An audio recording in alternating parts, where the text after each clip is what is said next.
Hello, and welcome to episode 131 of Design Curious Podcast. I'm your host and mentor, Rebecca Ward. Today on the podcast, we're talking about how to avoid overwhelm and burnout as an interior designer. It's something that commonly plagues solopreneurs, especially, but also people who have employees. It's something I often suffered from early in my career, and thankfully I have learned how to manage it well.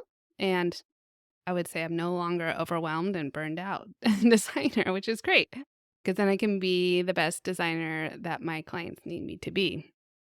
But this is a very important topic because designers need to learn how to juggle creativity, the business side of it, client management. There's so many things, right? And a lot of it they don't teach you in design school, or even life doesn't teach you a lot of the business side of it. So learning new things can always be overwhelming. There's constant decision making, high expectations from other people, maybe lack of boundaries. So tune in for some practical tips.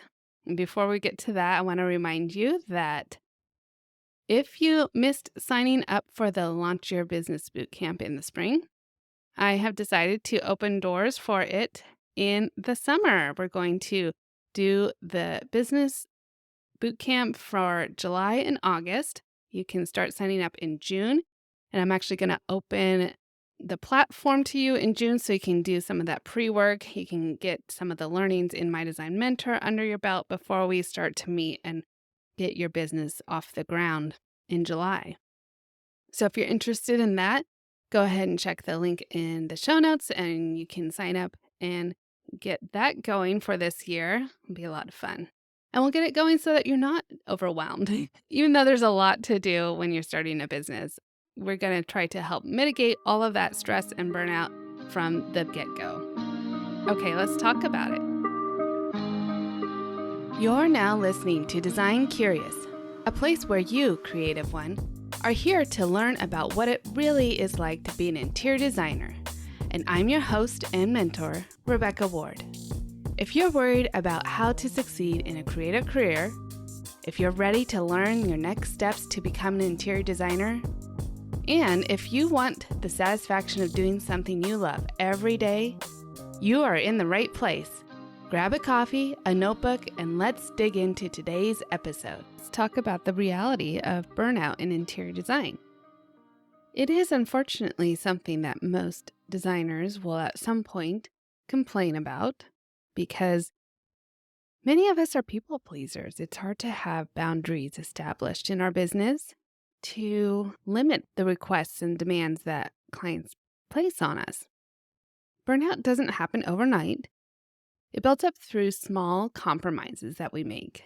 One of the ways we can make compromises is typically with our schedule or our availability to the client. So we may be working at any hour of the day, at all hours of the day, and justify it because either we're enjoying a creative time at midnight or the client really needs to meet with us on a Saturday morning, and we are obliging them on that. The pressure to say yes to everything that clients, the project, the opportunities all entail can lead to exhaustion. And again, that comes from people pleasing, not wanting to tell somebody no, not recognizing that there's a difference between delivering great service and having zero boundaries. That is not what you get into business for. Many entrepreneurs do experience that, but that is not why you wanted to start a business. You didn't want to start a business so you have work every hour of the day and no free time to yourself. That's not sustaining. There's the emotional labor of design, of making countless decisions, managing client expectations, and being a problem solver.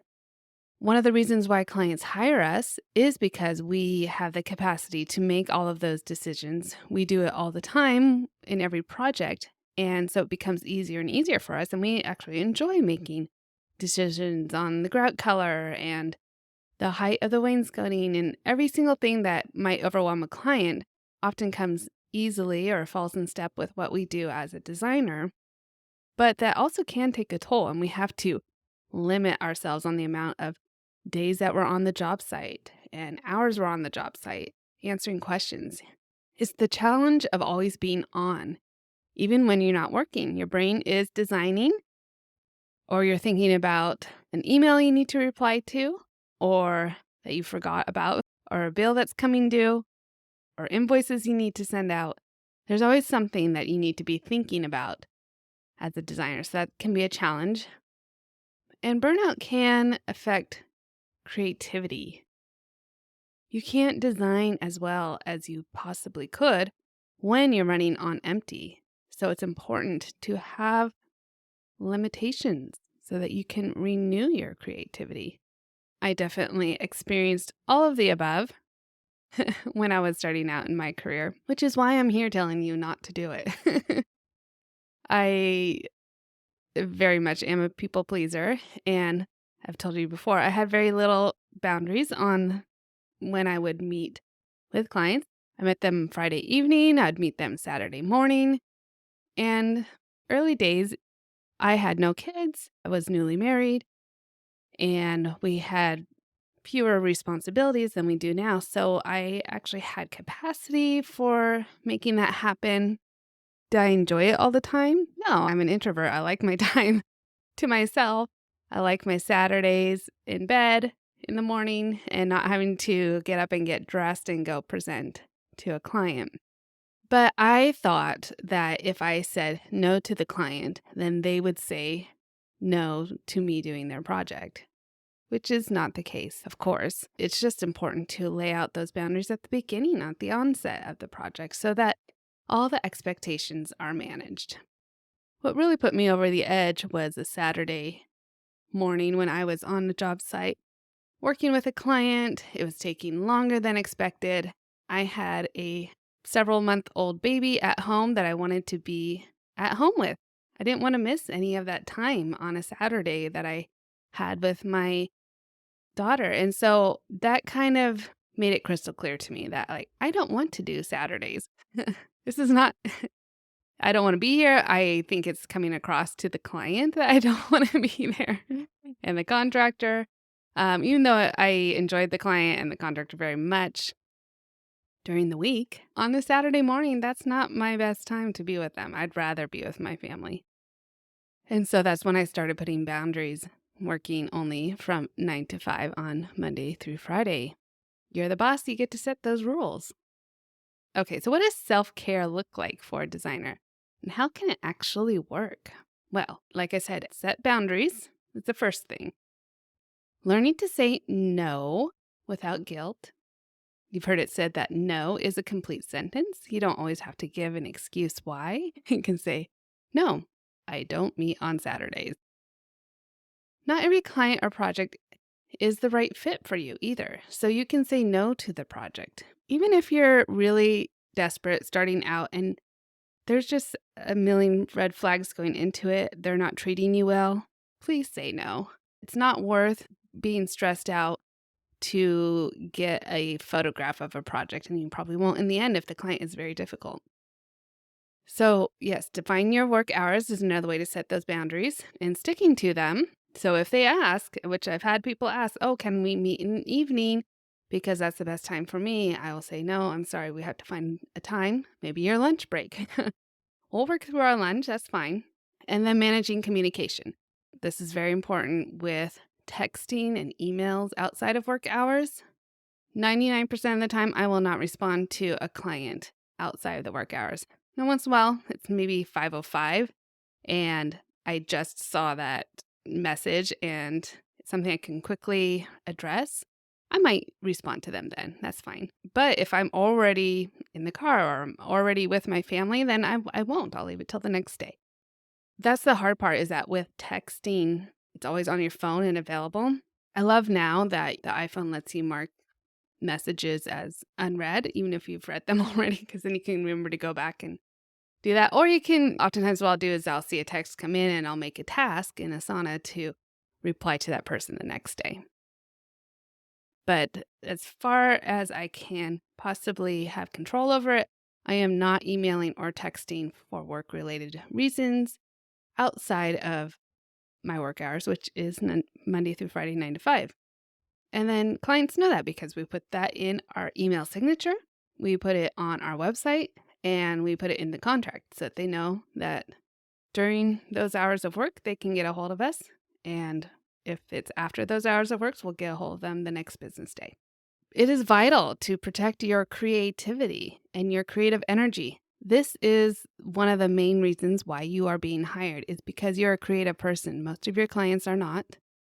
And you can't design well if you're always in work mode. So make a space in your schedule, white space is what we call it, or blocking time, where not every minute has to be super productive. You're not going to be productive in every 5-minute increments doing something for the business. You need to chunk out times for creativity or to renew your inspiration. I love to travel. That gives me a lot of creative energy. So I make sure that happens a couple times a year. You also need to make sure you're chunking out time for creativity at the beginning of a project. So give yourself 4 hours to really sit down and think about all aspects of that project without interruption. Your creativity should be sacred because that is one of the key things that a designer brings to the table.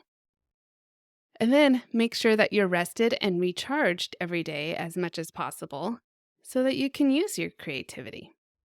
Make sure you're going to bed on time, that you're sticking to a routine during the week, and do things that recharge you, reading a book, taking a walk, taking care of yourself.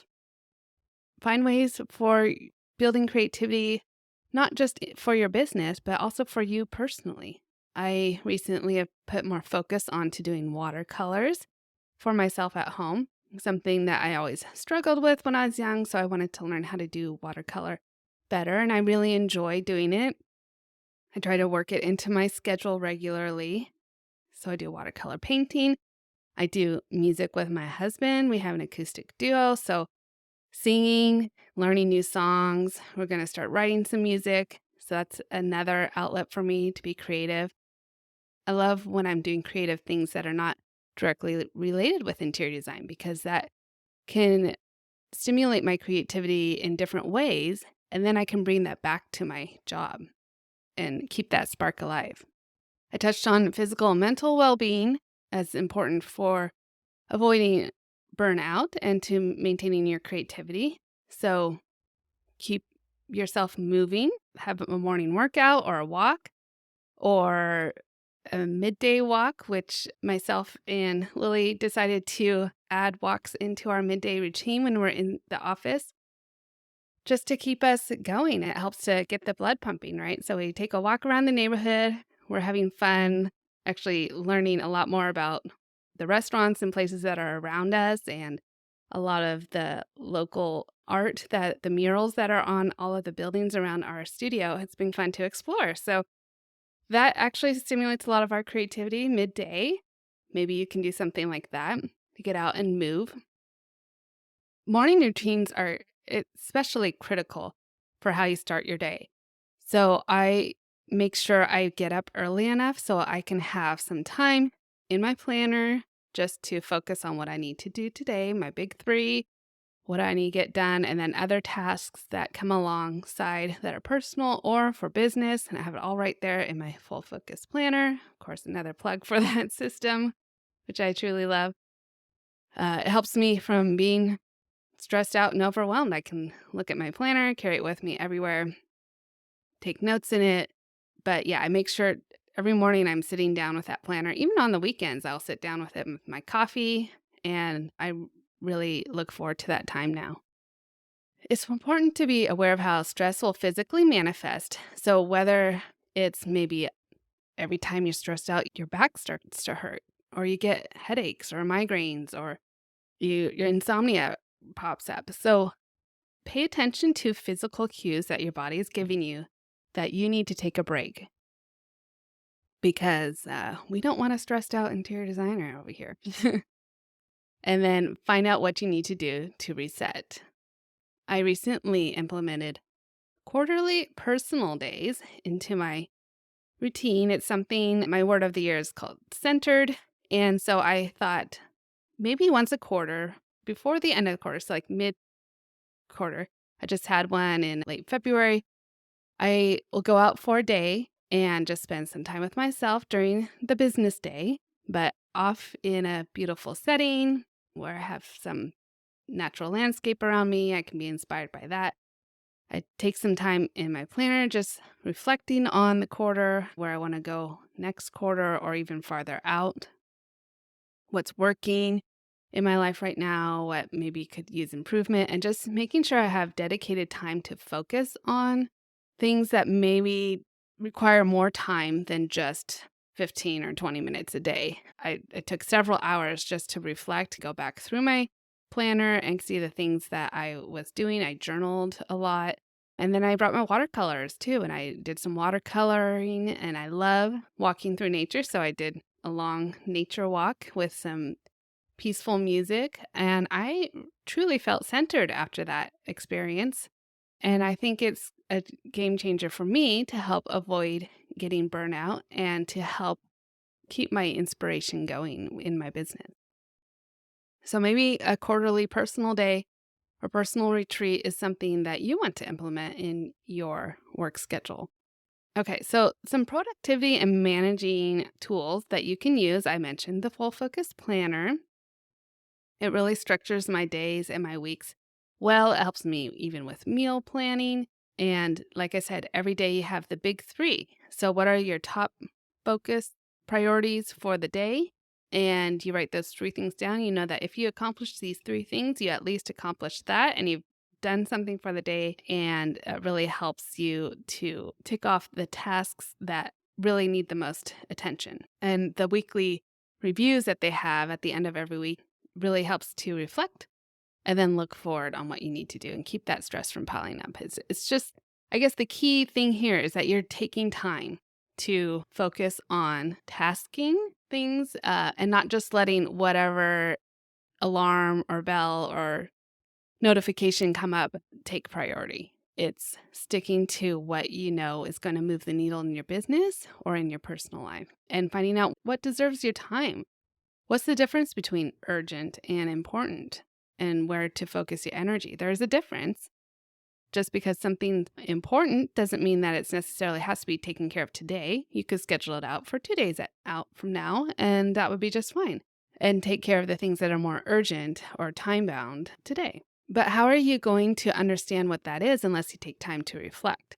So you need to delegate and automate and eliminate and decide who's going to do it, if you're the right person for it. Even if you don't have any employees, you can delegate to a virtual assistant. You can hire an intern or a student to come and do your social media once a week or once a month. There are ways to manage all of the hats that you have to wear as an entrepreneur and not get to that point of overwhelm.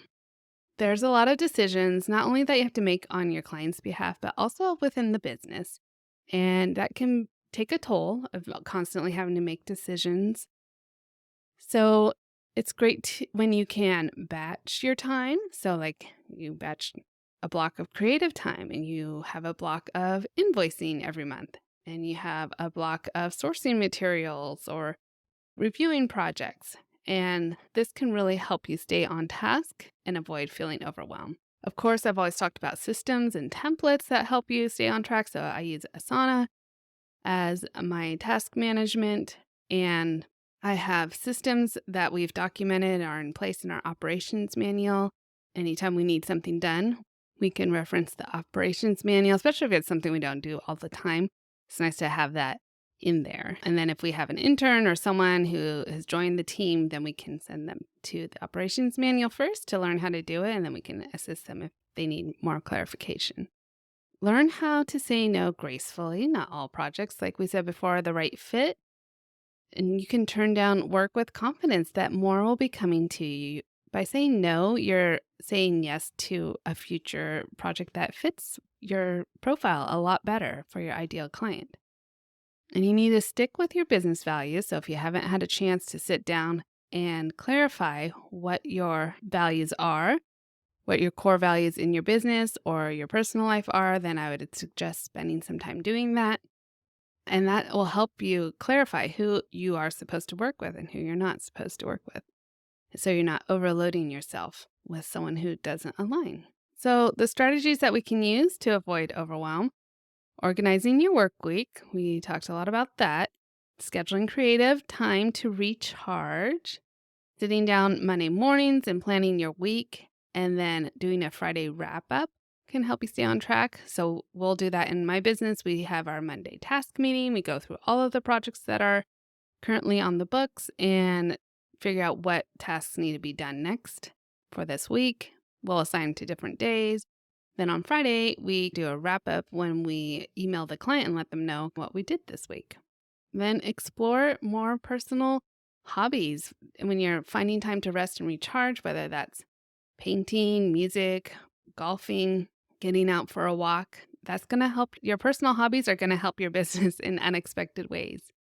Travel, like I said, really inspires me, takes me away from my current environment and helps me to see things through new eyes. And so I think that's a great way to go. Do some traveling. Doesn't even have to be far, just to the next town even. And then really focus on shifting your mindset from hustle to sustainability. You want this business to work for you, not you just working for the business, right? So you want to be thriving in it, not just surviving. And then lastly, I would also suggest if you are feeling overwhelmed in your business, find somebody to talk to, whether it is a peer who is going through the same thing, or a business coach, or a therapist. It's important to find a release for all the things that you just need to process and talk about. And if you can't find anybody nearby, then sit down and journal, because it's good to get it out. You'll feel much calmer, and then you can go and be the best interior designer that your clients need you to be.